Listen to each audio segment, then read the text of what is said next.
অনেক যুবক বলতো কাল থেকে নামাজ পড়বো, কাল থেকে রোজা রাখবো, কাল থেকে দাড়ি রাখবো। ওই কালটা আর আসে নাই। অনেক যুবক কাল বলতে বলতে কবরের বাসিন্দা হয়ে গিয়েছে, ঠিক কিনা বলেন?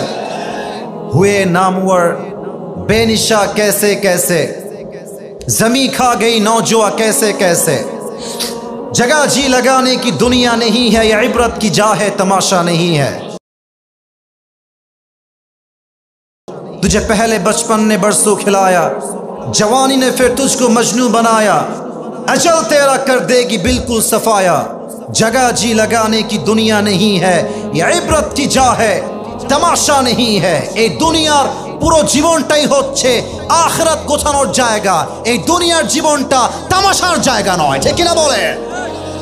এখানে অনেক যুবক বসে আছে, একটা কথা বলে ফেলি, রাগ করো না আমার আব্বাজান, আপনারাও রাগ করবেন না।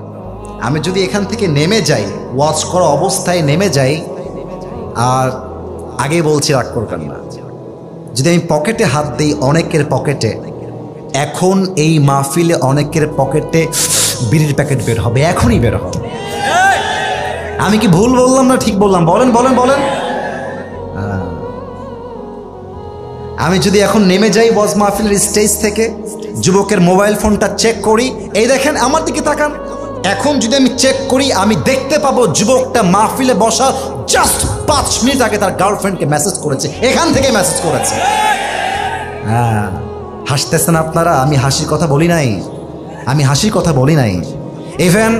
ইভেন আর একটা ডেঞ্জারাস কথা বলছি, এখানে অনেক অডিয়েন্স আসছেন তাফসীর শোনার জন্য, ওয়াজ শোনার জন্য। এখানে অনেক শ্রোতা এমনও আছে যারা এশারের নামাজটা পড়ে নাই, আবার বাসায় গিয়ে ঘুমিয়ে যাবে, ফজরটাও তারা পড়বে না, ঠিক কিনা বলে? এবার আসেন, মৃত্যুকে আমি দুইটা ভাগ করছি।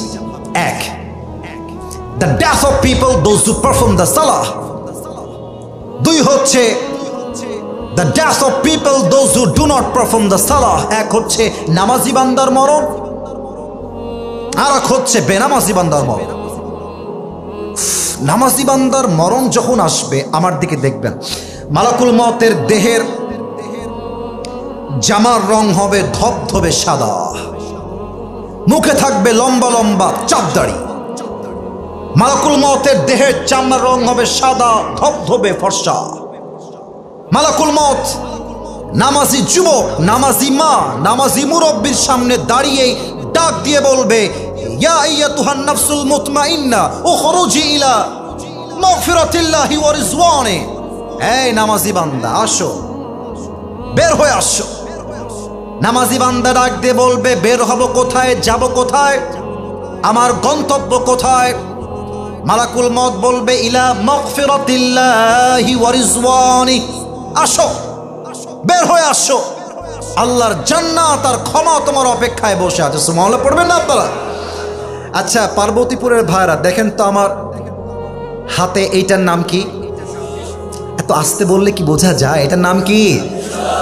আরেকবার উত্তর দেন তো, এই টিস্যুটা কি গোল না চারকোনা?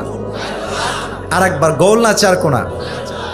হাদিসে আসছে, এটা এত সুন্দর হাদিস যে হাদিস যখন আমি শুনছিলাম, আমার এটাকে ইংরেজিতে বলে গুসবাম, দেহের পশম মাঝে মাঝে দাঁড়িয়ে যায়। দেখবেন কথার প্রভাব আর রিয়াকশনে মানুষের দেহের পশমগুলো অটোমেটিক্যালি মাঝে মাঝে দাঁড়িয়ে যায়।